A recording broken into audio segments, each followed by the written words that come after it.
மூக்கரட்டை கீரைன்னு இதை சொல்லுவாங்க.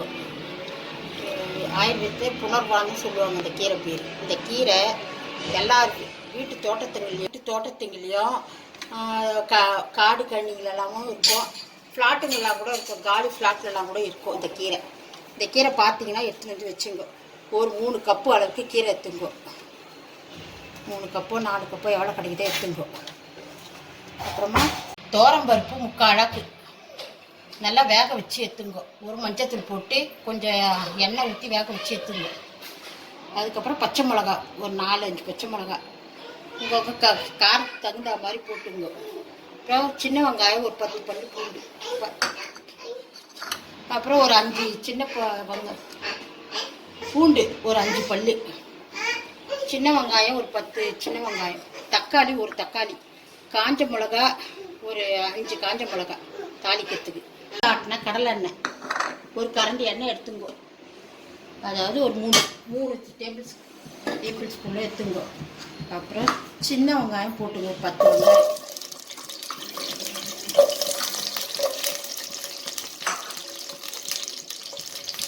பச்சை மிளகா ஒரு 4 பச்சை மிளகா. காரம் கொஞ்சம் அதிகமாக இருக்கும், அதனால நம்ம வச்சுருக்கோம் காரம். பூண்டு ஒரு 5-6 பல்லு பூண்டு நல்லா வதக்கிக்கணும். இதை நல்லா வதக்கிக்கணும்.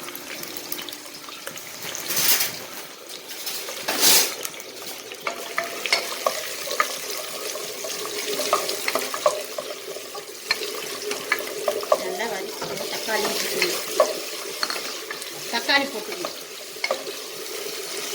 தக்காளி போட்டு நல்லா வதக்கிட்டோம். அதிலே கொஞ்சம் உப்பு, கல் உப்பு கூட போட்டுங்க.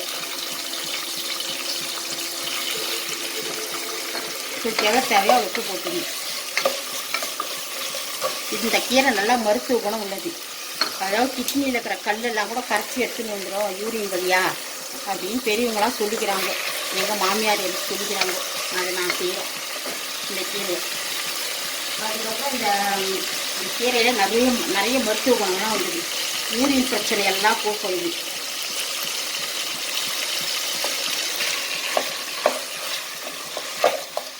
கொஞ்சம் பாதி பருப்பு போட்டுங்க. பாதி பருப்பு போட்டு கீரையை நல்லா போட்டு வேக வச்சுங்க. இது இப்படியே கூட்டாகவும் பண்ணலாம், இல்லை கூட்டு பிடிக்காதவங்க கடைஞ்சும் சாப்பிட்லாம். இது வேக வச்ச பிறகு காமிக்கிறேன். தண்ணி ஒரு 1/2 டம்ளர் தண்ணி ஊற்றி வேக வச்சுங்க. அந்த கீரையை ஊற வச்சு நல்லா 2-3 வாட்டி நல்லா கலரி வேக வைங்க.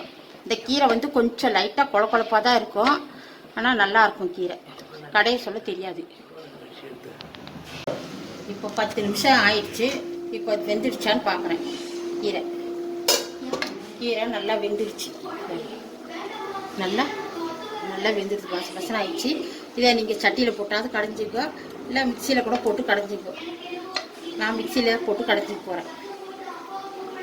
10 நிமிஷம் கழிச்சு ஆற வச்சு சட்டியில் போட்டு கடைஞ்சிக்கோ. கீரையை மட்டும் எடுத்துக்கொண்டு இப்போது நான் இதை வந்து மிக்சியில் போட்டு அரைக்க போகிறேன். நான் சட்டிலையும் போட்டு கடைவேன், ஆனால் இப்போ கொஞ்சமாக இருக்கிறதுனால நான் மிக்சியிலே போட்டு அரைச்சிக்கிறேன். இதை ஒரே ஓட்டிக்கிறேன். அவ்வளோதாங்க. இதை அரைச்சிட்டு தாளித்து ஊற்றணும். தாளித்து ஊற்றுறது இதை அரைச்சிட்டு இப்போ தாளித்து ஊற்றுறது உங்களுக்கு காமிக்கிறேன். மிக்சியில் ஒரு ஓட்டிக்கினேன். ரொம்ப ஓட்டக்கூடாது, அந்த ஃபைபரில் வச்சு ஓட்டிக்கணும். அந்த கீரையை அந்த கீரை கடைஞ்ச தண்ணியிலே அதை போட்டுக்கணும். வடிகட்டி வச்சோல்ல அந்த தண்ணியிலே போட்டுங்க. நான் கொஞ்சம் பாதி பருப்பு தான் போட்டேன், பாதி பருப்பு இப்போ போட்டுக்கிறேன் இதை. ஏன்னா ரொம்ப பருப்பு மசிஞ்சால் நல்லா இருக்காது, அதனால் பாதி பருப்பு இப்போ போட்டுக்கிறேன்.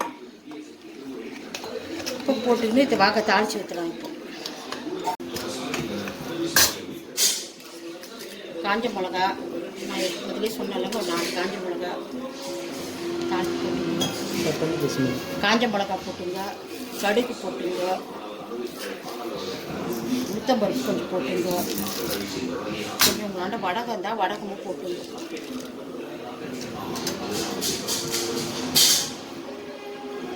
நல்லா வதங்கணுன்னா தாளித்து கூட்டிக்க வேண்டியதாக.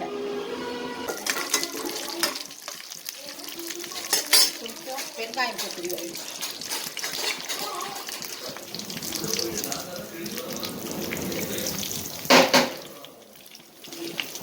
நெய் இருந்தால் நெய் போட்டுங்க, கொஞ்சம் நல்லாயிருக்கும்.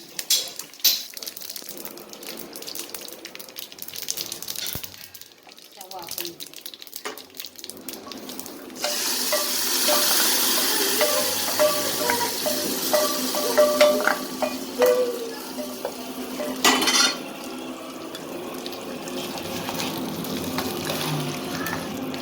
மூக்கரட்டை கீரை கடையல் நல்லா டேஸ்ட்டாக, நல்லா வாசனையாக நல்லா இருக்குது கீரை. எல்லோரும் நல்லா சாப்பிட்டு பாருங்கள். பிடிச்சிருந்தா எல்லாருக்கும் ஷேர் பண்ணி விடுங்க.